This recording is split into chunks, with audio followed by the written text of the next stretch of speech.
Hello friends, mangod power series में आप सभी लोगों का स्वागत है। जैसा कि मैंगाट पावर के इंट्रोडक्टरी लेक्चर में मैंने कहा था कि मैंगाट पावर यानी man power plus god power equal to mangod power. मानव की अद्भुत शक्तियाँ होती हैं। इन शक्तियों के चलते ही मानव इस सृष्टि में सर्वश्रेष्ठ प्राणी माना जाता है। मानव की अनेक विशेष उपलब्धियों की चर्चा हम क्रमशः करेंगे। इसी सीरीज़ में हम सबसे पहले मानव की एक अद्भुत क्षमता की बात करते हैं और वो अद्भुत क्षमता है ज्ञान। मानव को इतना ज्ञान कैसे हुआ, ज्ञान कैसे प्राप्त किया जाता है और कैसे हम ज्ञान का अधिक से अधिक उपयोगी इस्तेमाल कर सकते हैं। हम जानते हैं कि ज्ञान को प्राप्त करने का बहुत सहज और सर्वमान्य साधन है शिक्षा। वर्तमान समय में सरकार के द्वारा भी नई शिक्षा नीति जो लाई गई है काफ़ी चर्चा का विषय बनी हुई है। हम सबसे पहले प्राइमरी एजुकेशन की बात करेंगे, प्रारंभिक शिक्षा की बात करेंगे। प्रारंभिक शिक्षा से जन सामान्य में जो अर्थ लिया जाता है वो शायद यही कि छोटे क्लास यानी नर्सरी से लेकर के 5वीं, 6वीं, 8वीं तक की शिक्षा को हम प्राइमरी एजुकेशन कहते हैं, प्रारंभिक शिक्षा कहते हैं। ठीक है, छोटे बच्चों को शिक्षा देने की जो पद्धति है उसे हम प्राइमरी एजुकेशन कहते हैं। लेकिन प्राइमरी एजुकेशन का अर्थ इतना सीमित तो नहीं हो सकता। प्राइमरी एजुकेशन को हिंदी में हम बुनियादी शिक्षा कहते हैं। जो बुनियादी शिक्षा है वो केवल बच्चों के लिए नहीं है, हम सभी के लिए है। बुनियादी शिक्षा से आशय है कि हमें कम से कम जन सामान्य में सहजतापूर्वक, प्रेमपूर्वक, आनंदपूर्वक जीवन व्यतीत करने के वो सारे गुण आते हों, वो सारे नियम, वो सारे कायदे हम जानते हों। एक परिवार का संचालन कैसे किया जाता है, सड़क पर कैसे चला जाता है, समाज में एक दूसरे के प्रति कैसे व्यवहार किया जाता है, ये बुनियादी शिक्षा के अंतर्गत आता है।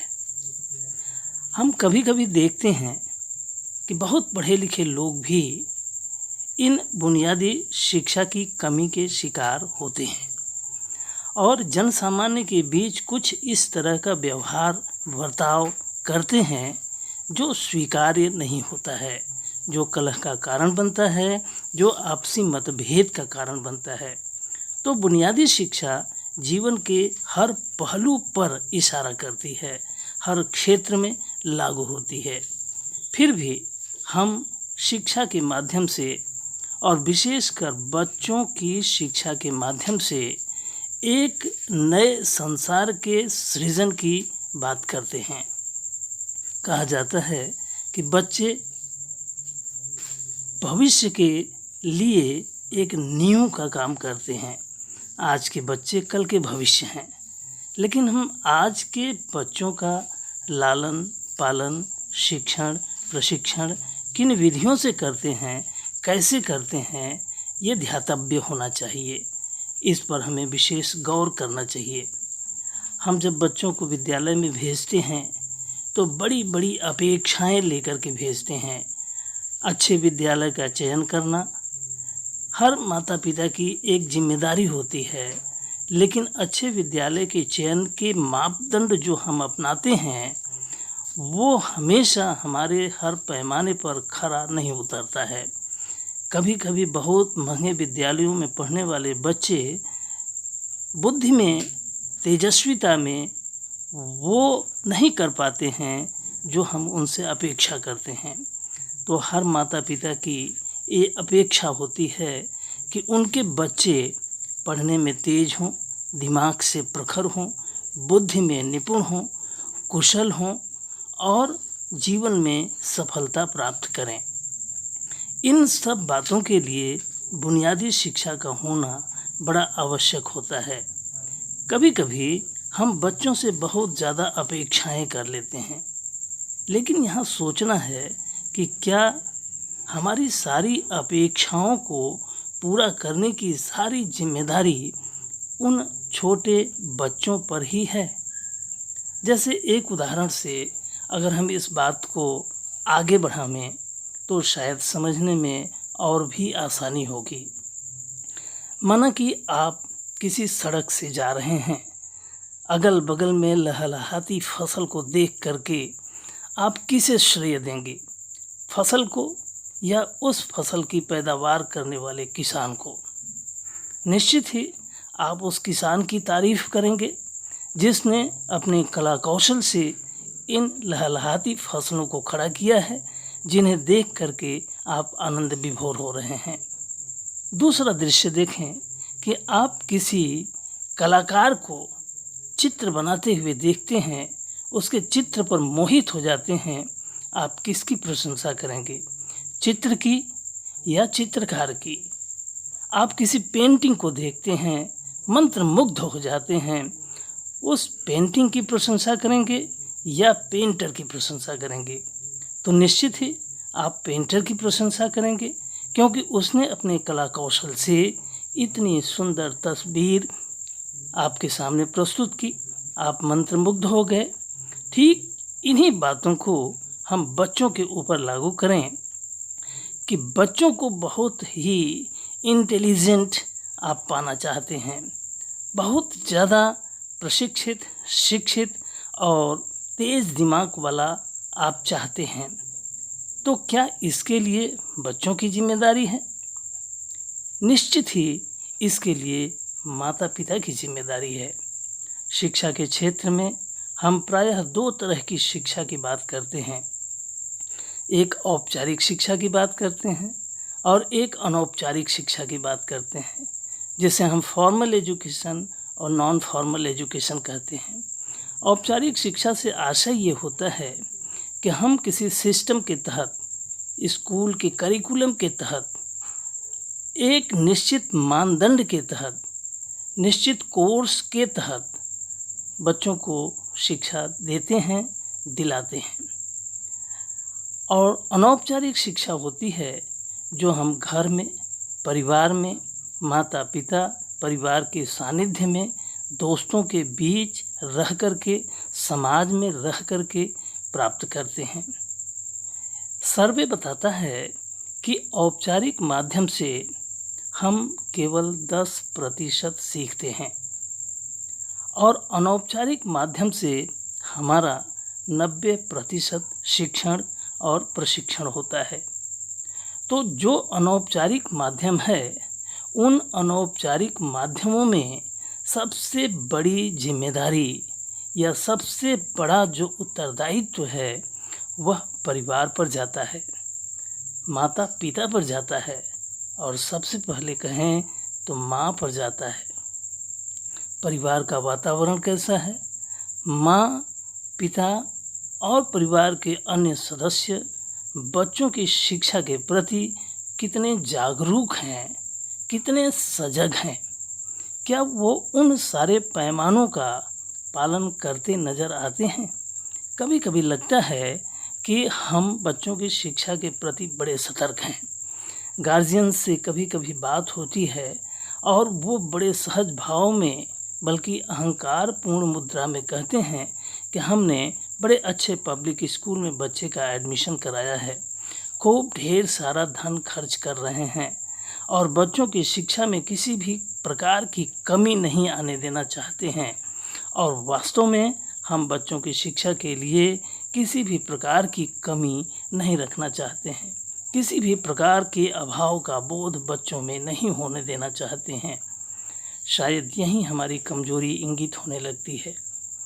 हम जब बच्चों को पूरी तरह से निर्भर बना देते हैं, पूरी तरह से अभाव के बोध से परे बना देते हैं, तो वह बच्चा शायद उनकी महत्ता को पूरी तरह से स्वीकार नहीं कर पाता है। अगर हम बच्चों की शिक्षा के लिए एक दूसरे साधन का इस्तेमाल करें और देखें कि परिवार में वो कौन कौन सी गतिविधियां हैं जिनके तहत वह बच्चा वाकई सही शिक्षण प्राप्त कर सकता है। हम अनौपचारिक शिक्षा की बात कर रहे हैं। अनौपचारिक शिक्षा में सबसे पहले हम सुनना और बोलना, व्यवहार करना, बातें करना, इन सब बातों को लेते हैं। जैसे कि हम परिवार में किस तरह की बातचीत करते हैं, हमारी बातचीत का सीधा असर बच्चों पर पड़ता है। कभी कभी परिवार में देखा जाता है कि बच्चा अभी तो 6 महीने का है, साल भर का है, ये बच्चा क्या समझता है, और परिवार में अनेक प्रकार की बातें होती हैं और हम समझते हैं कि बच्चा समझ नहीं रहा है। लेकिन अंतर्राष्ट्रीय स्तर पर किए गए सर्वे का परिणाम ये बताता है कि बच्चा 6 महीने का हो या 3 महीने का हो, वह हमारे हर व्यवहार को नोटिस करता है, हर व्यवहार को वो समझता है, बस केवल वह व्यक्त नहीं कर पाता है। तो जब हम पूरी तरह से बच्चों के शिक्षण के प्रति सतर्क रहते हैं, तो ये हमेशा ध्यान में रखते हैं कि क्या हम बच्चों के उचित विकास के लिए सही वार्तालाप कर रहे हैं, आपस में सही व्यवहार कर रहे हैं, या फिर घर के माहौल में हम पूरी तरह से अपने ही धुन में सवार होकर के चल रहे हैं। गौर करें, बच्चा जो अभी 4 साल, 5 साल, 8 साल का है और वह नर्सरी स्कूल में पढ़ने के लिए जाता है, तो 8 साल तक के बच्चों के, 10 साल तक के बच्चों के माता पिता जो होंगे वो 25-30 वर्ष के अंतर्गत ही होंगे। अभी वो अपनी उमंगों से भरे हुए हैं, अभी वह अपनी ही धुन में सवार चले जा रहे हैं। वो बच्चों की शिक्षा के प्रति किस तरह से जागरूक हैं, पैसा दे देने में कोई कमी नहीं रखते हैं और बाहरी तौर पर देखने में लगता है कि वो कोई कमी छोड़ना नहीं चाहते हैं, लेकिन इतना ही पर्याप्त नहीं होता है। माता पिता बच्चों की प्रत्येक गतिविधि पर अगर ध्यान देते हैं, तब जाकर के बच्चों का सही विकास होता है। फिर स्कूल की बात करते हैं। 2-3 तरह की बातें हमें समझनी चाहिए। स्कूल किताब, कापी, कलम, पेंसिल इत्यादि ये सारे उपकरण हैं। अध्यापक माध्यम है और पढ़ाने की जो विधि है वह भी एक माध्यम है। अगर सरकार यह योजना बनाती है कि खूब अच्छे विद्यालय हो जाएं, एयर कंडीशन रूम हो, पढ़ाई की सारी सुविधाओं में धन का पूरी तरह से समावेश हो और बहुत ही हाई फाई क्लास का सिस्टम बना दिया जाए, तो भी क्या इन संसाधन युक्त और अति विलासितापूर्ण संसाधनों के द्वारा पढ़ाई होती है? क्या बच्चे इनके माध्यम से सीखते हैं? नहीं, शायद नहीं। क्यों? क्योंकि सीखने की जो पर्याप्त विधि है वह इन साधनों संसाधनों में पूरी तरह से खो जाती है। हम देखें कि जब बच्चों को बहुत ज़्यादा सुविधाजनक स्थिति दे दी जाती है, तो वह अपनी तमाम जिम्मेदारियों से परे हो जाते हैं, तमाम जिम्मेदारियों से वह अलग हो जाते हैं।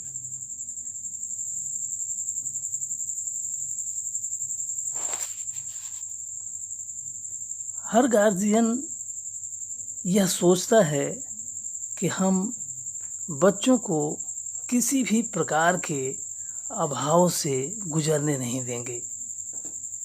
लेकिन ज़रा गौर करें कि हम बच्चों को कितने प्रकार के अभावों से नहीं गुजरने दे सकते हैं। हम क्या करेंगे? उनकी सुविधाएं बढ़ा देंगे, उनको धन दौलत से पूरी तरह से लाद देंगे और अच्छे बैग दिला देंगे, सोने की कलम दिला देंगे और बहुत ही स्टैंडर्ड गाड़ी से आने जाने की व्यवस्था कर देंगे और ये सोचने लगेंगे कि खूब ज़रूरत से ज़्यादा पॉकेट मनी दे करके हम बच्चे को विद्यालय में भेजेंगे। बच्चे को किसी भी तरह का अभाव नहीं होगा, लेकिन एक तरह का अभाव तो नहीं होगा जो आप धन से पूरा कर सकेंगे। और इस पूरा कर देने की प्रवृत्ति में आप कितने अभावों का सृजन कर रहे हैं, यह सोचना होगा। जैसे आप उनकी जिज्ञासा का अभाव कर रहे हैं। प्रश्न पूछने की जिज्ञासा जो बच्चे में सहज उत्पन्न होनी चाहिए, वो नहीं पैदा होने दे रहे हैं। बच्चे को किसी कमी से होने वाले अनुभव का एहसास होने से आप वंचित कर रहे हैं। बच्चों के अंदर जो सीखने की सहज प्रवृत्ति होती है, उस प्रवृत्ति का आप अभाव पैदा कर रहे हैं। बच्चे के अंदर ज्ञान का अभाव पैदा कर रहे हैं। बच्चे के अंदर टैलेंटेड हो जाने की क्षमता का अभाव कर रहे हैं। बच्चे के अंदर बहुत ज़्यादा खेल कूद और फैशन परस्ती का तो आप सृजन कर रहे हैं, लेकिन इनके चलते वो बच्चे कठिनाई का और असफलता का अनुभव करने से वंचित हो जा रहे हैं। गौर करें, असफलता यानी फेल होना हमेशा ही नुकसानदेह नहीं होता है। आज के फैशन परस्ती युग में हर गार्जियन ये सोचता है कि हम बच्चे का एक वर्ष भी नुकसान नहीं होने देंगे। अगर आप सोच सकें तो कुछ पहले के बारे में सोचें, जहां गार्जियन बच्चे को ले जाकर के अध्यापक के साथ बैठकर उसकी समीक्षा करता था और अध्यापक कहते थे कि ये बच्चा अभी तीसरे से चौथे क्लास में जाने के योग्य नहीं है, अगर इसे 1 साल ड्रॉप कर दिया जाए तो यह बच्चा मजबूत होगा, अगर इसे कक्षा में डका दिया जाए, कक्षा में आगे बढ़ा दिया जाए तो यह मानसिक रूप से कमज़ोर हो जाएगा। और गार्जियन अध्यापक की बात मान लेते थे और उस बच्चे को उसी कक्षा में अगले वर्ष एडमिशन दिलाते थे। यानी कि बच्चा फेल हो गया, इस बात की गार्जियन चिंता नहीं करते थे, बच्चे के समुचित विकास की चिंता करते थे। आज ये स्थिति नहीं है। हम अक्सर देखते हैं कि वर्ष बचाने के क्रम में हम बच्चे को योग्य हुए बिना आगे बढ़ा देने की प्रवृत्ति का पालन कर रहे हैं। इसका परिणाम ये हो रहा है कि कमी होने के बावजूद अगली कक्षा में प्रवेश कर जाने से बच्चे का मानसिक स्तर कमज़ोर हो जाता है। ऐसे में बच्चा द्वंद्व का शिकार होता है, क्योंकि वह अपने क्लास में जो उसका पीयर्स ग्रुप है, उसके जो बच्चे हैं, सहयोगी बच्चे हैं, उनमें वह अपनी इज्जत की बात करता है, वह कमज़ोर साबित नहीं होना चाहता है। इसके चलते वह दिखाता तो है कि उसे सब आता है, लेकिन मूल रूप से उसे नहीं आता है।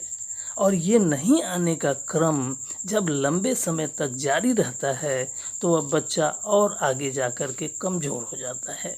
पढ़ाई से मन उसका टूट जाता है, पढ़ाई उसकी एक औपचारिकता मात्र रह जाती है और हाई स्कूल, इंटर या उसके बाद की कक्षाओं में वह पूरी तरह से अपने को असफल पाता है, निराशा का शिकार होता है।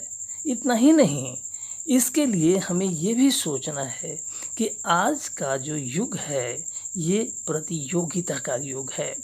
स्कूल को देखें, कॉलेज को देखें, शिक्षा प्रणाली को देखें, नंबर पाने की होड़ लगी है।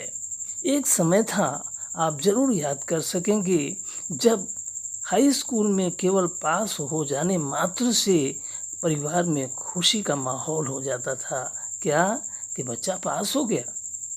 और जिस बच्चे का हाई स्कूल में फर्स्ट डिवीज़न यानी 60% आ जाता था, उसे परिवार में तो खुशी का वो माहौल छाता था, गांव भर में मिठाई बांटी जाती थी। आज क्या दौर है कि 99% से नीचे आने पर बच्चे को उलाहना दी जाती है, बच्चे को प्रताड़ित किया जाता है, मानसिक तौर पर उसके साथ कुछ इस तरह का व्यवहार किया जाता है कि 97, 96, 95% पाने वाला बच्चा समझता है कि वो पढ़ने में बड़ा कमज़ोर है। बहुत पहले यूरोप के एक दार्शनिक ने कहा था कि आज की जो शिक्षा व्यवस्था है उसके बारे में अंग्रेजी का एक वक्तव्य दिया था, स्कूल्स आर टेरर हाउसेस। ये जो आज स्कूल है वो आतंक का घर बन गया है। उसने यहाँ तक कह दिया कि schools are slaughter houses of mind.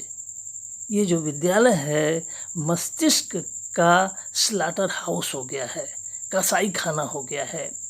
पढ़ाई पर, अंक प्राप्त करने पर, नंबर 1 आने पर इस कदर जोर दिया जाता है कि येन केन प्रकारेण विद्यालय के अध्यापक और प्रबंधक भी इस योजना को फलीभूत करना चाहते हैं कि उनके विद्यालय का प्रत्येक बच्चा न केवल पास हो बल्कि अच्छे से अच्छे अंक से पास हो।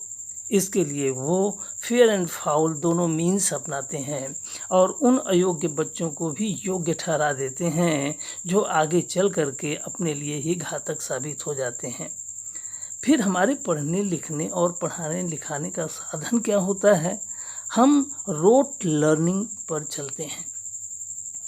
तोते की तरह रट लेना, शब्द का अर्थ जाने बिना शब्द को रटा देना, याद करा देना, यही हमारी शिक्षा का माध्यम बना हुआ है। ये बच्चे को कमज़ोर करता है। गार्जियंस की जिम्मेदारी बनती है कि वह बच्चे को समझदारी के द्वारा आगे बढ़ने की प्रेरणा दे। देखें, ज्ञान का क्या आधार होता है? ज्ञान की परिभाषा के तहत कहा जाता है कि awareness plus understanding equal to knowledge. अगर जागृति है और समझदारी है तो जागृति और समझदारी दोनों मिल करके ज्ञान बनता है। ज्ञान क्या होता है, इंटेलिजेंस क्या होता है, नॉलेज क्या होता है, इसे ज़रा समझने की ज़रूरत है। आज का युग इन्फॉर्मेशन का युग है। लोग सूचना प्राप्त कर लेने भर का ज्ञान प्राप्त करना चाहते हैं, लेकिन ये बहुत दूर तक की यात्रा में साथ नहीं देता है। ज्ञान का तात्पर्य है कि बच्चे में कॉमन सेंस का डेवलपमेंट हो, बच्चे के अंदर समझदारी का विकास हो, बच्चे के अंदर स्वयं ही आगे बढ़ने की प्रवृत्ति का विकास हो। और जो कॉमन सेंस है, जो इंटेंशन है, वह इंट्यूशन की तरफ बच्चे को बढ़ाता है। इंट्यूशन मतलब अंतः प्रेरणा, जो क्यूरियसिटी का कारण बनता है, जो जिज्ञासा पैदा करता है। हर जगह जिज्ञासा को ही प्रधानता दी गई है। ज्ञान प्राप्त करने की जिज्ञासा हो तो हम चाहे जिन परिस्थितियों में हों ज्ञान प्राप्त कर सकते हैं। तमाम ऐसी विधियां बताई गई हैं जो हम इसकी चर्चा क्रमशः करेंगे। आज के इस वीडियो में एक जागरूकता पैदा करने के क्रम में बड़ी बातों को छोटे और सरल पैमाने पर सहज तरीके से केवल जागरूक कर देने भर की प्रवृत्ति का पालन करने के लिए आज हम बातें कर रहे हैं। कल के वीडियो में, अगले वीडियो में हम इस बात की चर्चा करेंगे। जैसे कि अष्टावक्र गीता का नाम काफ़ी लोगों ने सुना हुआ होगा। अष्टावक्र गीता की शुरुआत ही होती है कथम ज्ञानम अवाप्नोति। ज्ञान कैसे प्राप्त किया जाता है? ज्ञान प्राप्त करने के साधन क्या होते हैं? किन किन तरीकों का इस्तेमाल करके हम ज्ञान प्राप्त करते हैं? बुद्धि का विकास कैसे होता है? पूरे शरीर का अवलोकन करें और पूछें कि कौन सीखता है? मन सीखता है, ब्रेन सीखता है, दिमाग सीखता है, शरीर सीखता है? आखिर कौन सीखता है? सीखने के हमारे साधन क्या हैं? अभी इस श्रृंखला में संक्षिप्त में मैं केवल इतना कहूँ कि सीखने के पूरे जगत के ज्ञान के जो आधार हैं वो पहली नज़र में 5 हैं। हम अपने 5 इंद्रियों के माध्यम से ज्ञान, बाहर का ज्ञान प्राप्त करते हैं।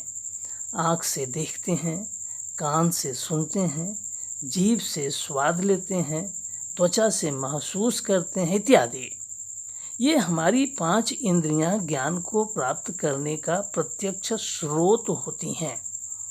अगर हमारे देखने का क्रम गलत है, गलत का मतलब क्या हुआ कि अगर हम चाहते हैं कि हमारा बच्चा पढ़ने लिखने में बहुत प्रवीण हो तो उसके देखने के क्रम में आप सोचें कि वो क्या देखता है प्रतिदिन। दिन प्रतिदिन की क्रियाओं में क्या वह कुछ नवीन चीज़ों को देखता है? क्या कुछ नई बातें सुनता है? और नित नई नई बातें सुनता है, नित नई नई बातों को चर्चा का विषय बनाता है। लेकिन बच्चा कैसे बनाएगा? बनाएंगे तो माता पिता, परिवार के लोग। तो क्या परिवार में नई नई बातें होती हैं? क्या परिवार में बच्चों के देखने के लिए नए नए दृश्य उपस्थित किए जाते हैं? कैसे उपस्थित किए जा सकते हैं? एक छोटा उदाहरण कि मान लीजिए कि आपका कमरा है और उसमें अलग अलग तस्वीरें लगी हुई हैं। यहीं पर इशारा मिल जाता है कि आपका इंटेंशन क्या है। मान लीजिए एक तरफ महात्मा गांधी की तस्वीर है, सुभाष चंद्र बोस की तस्वीर है, माइकल जैक्सन की तस्वीर है, अमिताभ बच्चन की तस्वीर है, किसी कुशल डांसर की तस्वीर है इत्यादि। अब बच्चा उन्हीं तस्वीरों को बार बार देखता है। बच्चे के अंदर एक जिज्ञासा पैदा होती है यह जानने की कि इस तस्वीर में दिखने वाला व्यक्ति कौन है। तो अगर हम बच्चे को देखने के लिए कुछ एटलस के माध्यम से, कुछ नई नई किताबों के माध्यम से, कुछ नई नई तस्वीरों के माध्यम से अगर नए नए दृश्य उपस्थित करें और बच्चे के अंदर ये प्रश्न पूछने की जिज्ञासा वाली प्रवृत्ति को जागृत होने का मौका दें, तो वो जो जागरण जागृति का होगा वह बच्चे के अंदर जो जिज्ञासा पैदा करेगा वही उसके सीखने का आधार बनेगा। जब माता पिता या परिवार के सदस्य जिस प्रकार के कार्य में तल्लीन होते हैं, माना कि व्यापारी हैं और व्यापार की बातें जो बाजार में करनी है वो तो करते ही हैं, घर में आकर के भी पूरी दिनचर्या रात में जितने देर तक वो जगते हैं केवल व्यापार की बात करते हैं, धन की बात करते हैं। करना भी चाहिए, वो उनका व्यापार है। लेकिन बच्चे के दृष्टिकोण से अगर देखा जाए तो बच्चा उन्हीं प्रवृत्तियों में पलता है। माता पिता कहते हैं कि हमारा बच्चा पढ़ लिख करके हमारा नाम रोशन करेगा, वो खूब ऊंचाइयों को अर्जित करेगा। लेकिन बच्चे की ऊंचाई को दिलाने के लिए माता पिता बाजार के सिवा पढ़ाई लिखाई की बात करते हैं क्या? नहीं करते हैं। कर क्या सकते हैं? जिन घरों में माता पिता या परिवार का कोई सदस्य कोई किताब लेकर के बैठता है, पढ़ता है और एक तन्मयता पूर्वक पढ़ता है तो बच्चा भी उसी तरह प्रवृत्त होता है। जिस तरह की स्थिति को वो देखता है उसी तरह की परिस्थिति को वह जानना चाहता है। और जब जानना चाहता है और प्रत्युत्तर में उसे अच्छा जवाब मिलता है तो वह उसके प्रति इंटरेस्टेड होता है। किताब के प्रति, कार्टून के प्रति, कविता के प्रति, संगीत के प्रति, इन तमाम माध्यमों के प्रति हम बच्चे को कितना जागृत करते हैं। ये बच्चे को सिखाने का बहुत सहज और सरल साधन बनेगा। ध्यान रहे, ये हम जानते हैं, बस केवल मैं इशारा कर रहा हूँ कि आप जीवन पर्यंत किसी को तैरते हुए देख करके तैरना सीख सकते हैं क्या? आप जीवन पर्यंत किसी को मोटरसाइकिल या कार चलाते हुए देखें, सीख सकते हैं क्या? आप किसी को तस्वीर बनाते हुए देखते रहें और देखते रहने से क्या आप सीख सकते हैं? नहीं, केवल देखते रहने से नहीं सीखा जा सकता, उस क्रिया में स्वयं उपस्थित होना पड़ता है। तैराकी सीखने के लिए नदी में कूदना पड़ता है। पेंटिंग या कोई भी कला को सीखने के लिए उस क्रिया में इन्वॉल्व होना पड़ता है। लेकिन ज़बरदस्ती तो किया नहीं जा सकता। बच्चे को प्रेरित किया जा सकता है। प्रेरणा के लिए दृश्य उपस्थित किए जाने चाहिए। दृश्य उपस्थित करने के लिए उस तरह की प्रवृत्ति होनी चाहिए। तो बच्चे के समग्र विकास के लिए अगर हम तत्पर हैं तो बहुत से आयामों का ध्यान रख करके हम बच्चे को उस ज्ञान के प्रति प्रेरित कर सकते हैं। तो ये देखने की बात हुई, ये सुनने की बात हुई, ये जो 5 साधन हैं, जो हमारी 5 इंद्रियां हैं, इन 5 इंद्रियों से बाह्य जगत का जो ज्ञान होता है उसको दिलाने का प्रयास कर सकते हैं। लेकिन केवल 5 ही माध्यम नहीं होते हैं। 5 माध्यमों के बाद तो असली माध्यम होता है, मन है, बुद्धि है, चित्त है, अहंकार है। मन को एकाग्रचित्त बनाने के उपाय कैसे किए जाएं? बुद्धि को शार्प करने के उपाय कैसे किए जाएं? बुद्धि को बहुत तेजस्वितापूर्ण बनाने का उपाय कैसे किया जाए? चित्त को स्थिर रखने का उपाय कैसे किया जाए? ये संकल्प की साधना कैसे होती है? इन तमाम तरीकों को जो बच्चों के लिए उपयोगी होगा, वो बच्चों के सीखने का विषय नहीं है। ये गार्जियंस, परिवार के सदस्यों या उनकी जिम्मेदारी है जो ये अपेक्षा करते हैं कि उनके बच्चे पढ़ने लिखने में तेज हों, उनके बच्चे आगे चल कर के भविष्य के आधार बने और उनके परिवार का नाम रोशन करें। उनके लिए ये बहुत ही महत्वपूर्ण तथ्य हैं। फिर वही एक बात जो इन बातों के द्वारा मैं आज के सिलसिले को पूरा करना चाहूँगा कि अगर हम चाहते हैं तो बच्चे का लालन पालन एक किसान की तरह से, कब किसान को खेत में पानी देना है, कब किसान को फसल में खाद देना है, कितना देना है, कितना पालन पोषण करना है, इन तमाम बातों की जानकारी कुशल किसान को होनी चाहिए। उसी तरह से अगर हम बच्चे के भविष्य को उज्जवल बनाना चाहते हैं तो उन बच्चों के लिए कब किस प्रकार की भावना प्रदान करनी है, कब किस प्रकार का मानसिक विकास करने के साधन उपस्थित करने हैं, कब किस प्रकार से उनके भौतिक विकास यानी शारीरिक विकास का ध्यान रखा जाए, कब क्या करना है, ये हमें जानकारी होनी चाहिए। और इन सब बातों के लिए माता पिता को ही सबसे बड़ा जिम्मेदार माना जाता है, माना जाएगा। बच्चे के चौतरफा विशेषकर 4 तरह के विकास की बात सोचें और आज की बात की इतिश्री करें। बच्चे का भौतिक विकास हो, शारीरिक विकास हो, हृष्ट पुष्ट हो, तंदुरुस्त हो। मानसिक विकास के लिए सोचें कि बच्चे का मानसिक विकास कैसे होगा। बच्चे का तीसरा विकास जो भावनात्मक विकास है वो कैसे होगा, और अंत में कि बच्चे का आत्मिक विकास कैसे होगा। हम इस सिलसिले की आगे भी चर्चा करेंगे। अगले वीडियो में हम इस पर और भी वैज्ञानिक और तर्कसंगत तरीके से बात करेंगे। तब तक के लिए विदा।